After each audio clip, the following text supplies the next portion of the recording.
So welcome back to the new video. आज हम बात करने वाले हैं मेंटल हेल्थ के बारे में। तो मेंटल हेल्थ क्या होती है?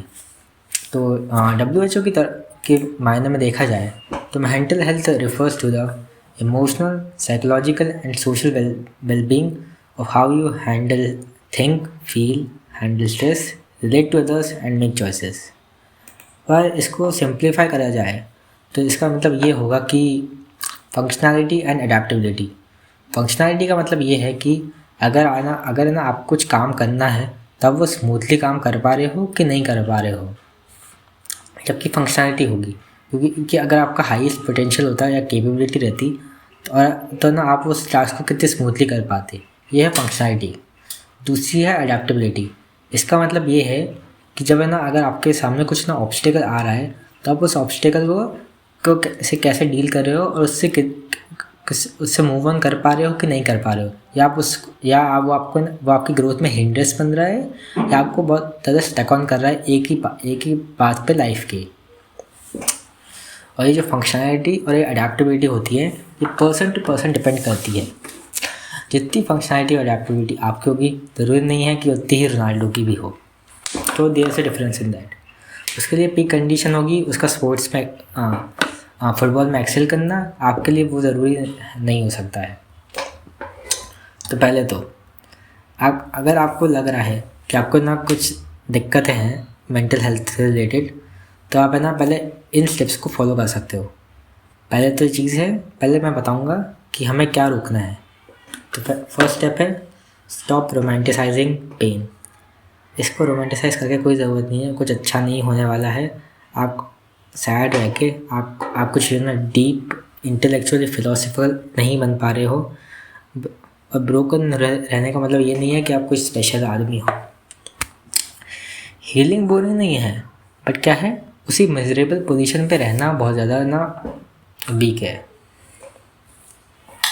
और दूसरी बात है कि जब आप ना ये जो मेरा क्लासिक है मूव है जो मैं हर वीडियो में बोलता रहता हूँ, stop scrolling when feeling overwhelmed. जब है ना आपका ब्रेन थका हुआ नहीं है, वो बस ओवरवेल्म्ड है, उसको एंटरटेनमेंट चाहिए। जितना आप स्क्रोल करोगे पेन को एस्केप करने के लिए उतनी आपकी हीलिंग डिले होगी और आपका गिल्ट बढ़ जाएगा। तीसरी चीज़ है अपने आप को कंपेयर करना बंद कर दो।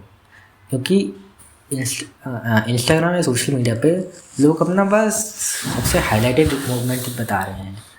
आपको वो नहीं पता चल रहा है कि उनके पास भी स्ट्रगल्स है। क्योंकि आप देख रहे हो अपना लो फेज है, दूसरे अच्छे मूड में है, तो ये काफ़ी आपको ना एकदम ना दिक्कत करेगा आपके लिए। तो इन चीज़ों का ध्यान रखो जब भी ना आपको पता चले कि ना अगर आपकी कोई कंडीशन थोड़ी सी भी ना ख़राब होती जा रही है तो आप ना इन चीज़ों को फॉलो कर सकते हो। और अब मैं बताऊँगा कि मेंटल हेल्थ इम्प्रूव कैसे कर सकते हैं। पहले तो है अपनी बॉडी को रेगुलेट करना। आपका माइंड वही फॉलो करेगा जो आपकी बॉडी फॉलो करेगी। स्लीप प्रॉपर रखो, खाओ पियो प्रॉपर, मूव करो, eat like you respect yourself, कचरा मत खाओ। दूसरी बात है बोर्डम क्रिएट करना। अब इसका क्या मतलब होता है कि ओवर स्टिमुलेशन छोड़ना। अगर आप बोर हो गए तब आपको पता चलेगा कि आपके अंदर चल क्या रहा है। क्योंकि आधी बात तो यही रहती है कि लोग है ना वही नहीं ध्यान दे रहे कि उसके अंदर चल क्या रहा है। अगर आप ना क्योंकि ना कॉन्स्टेंटली ना एंटरटेनमेंट की लूप में आप ना खुद को जान नहीं पाते हो। जितना आप खुद को जानोगे उतना ही आपको पता चलेगा कि आप ना आपके अंदर दिक्कत क्या आ रही है।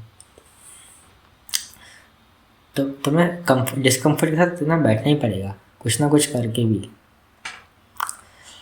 और ये कुछ हैं जो मेरे पर्सनल मेथड्स हैं जो मैं फॉलो करता हूँ जब भी मेरे को लगता है कि कुछ ज़्यादा दिक्कतें आ रही हैं। पहली है मेडिटेशन, दूसरी है जर्नलिंग, और तीसरा है रिकनेक्टिंग विद नेचर। मेडिटेशन तो आपको पता है, मैं उसमें कुछ ज़्यादा एक्सप्लेन नहीं कर सकता। जर्नलिंग में मतलब वही है कि ना आप जो भी सोच रहे हो, आपके दिमाग में जो भी आ रहा है वो आप लिखना चालू करो, और वो भी पेन पेपर पे।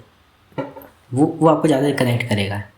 इसका ये कारण है कि ना आप ना प्रॉपरली ना ध्यान दोगे, मतलब ना अगर आप लिख रहे होगे ना वो आपको ना उतना इन हैंड फील नहीं देगा जो कि ना अगर जो कि आप पेपर पे लिखने पे होगा कि आप, क्योंकि आप प्रॉपरली इमर्स्ड हो गए उस एक्टिविटी में। और तीसरी चीज़ है रिकनेक्टिंग विद नेचर। अब मैं एक इसको इस तरीके से बोलूँगा कि कि मतलब इंसान पांचों एलिमेंट्स के मतलब मिक्सचर्स ही मिले हैं, हवा, पानी, आग, धरती और एक और कुछ मेरे को याद नहीं आ रहा। सो इससे ना रिकनेक्शन करके ना आपको ना काफ़ी अच्छा सूदिंग इफेक्ट मिलता है। लाइक आप सनलाइट लो, आप ना वॉक पे जाओ, तो वॉक पे जाओ, तो इससे क्या होता है ना, आपके नेचुरल एंडोर्फिन्स रिलीज होते हैं, आप स्ट्रेस फ्री रहना चालू करोगे।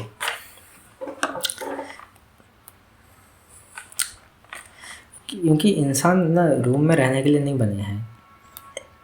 जैसे एक बस आपको ये भी नहीं कह रहा कि ना रोज़ निकल जाओ, हफ्ते में 3-4 बार भी बाहर निकलोगे ना, थोड़ा सा मतलब खुद से जाओ, बस कुछ फ़ोन नहीं, कुछ म्यूज़िक नहीं, बस जाओ 2 चक्कर मार के आओ, दैट्स इट।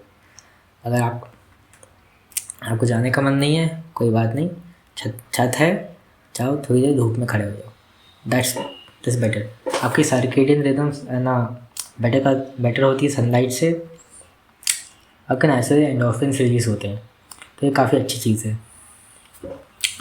और एंड में मैं यही बोलना चाहूँगा कि आपके सारे दिन अच्छे नहीं रहेंगे, कभी ना कभी ना आप हो सकता है कि आपका दिमाग ख़राब होगा ही किसी ना किसी बात को लेकर भी।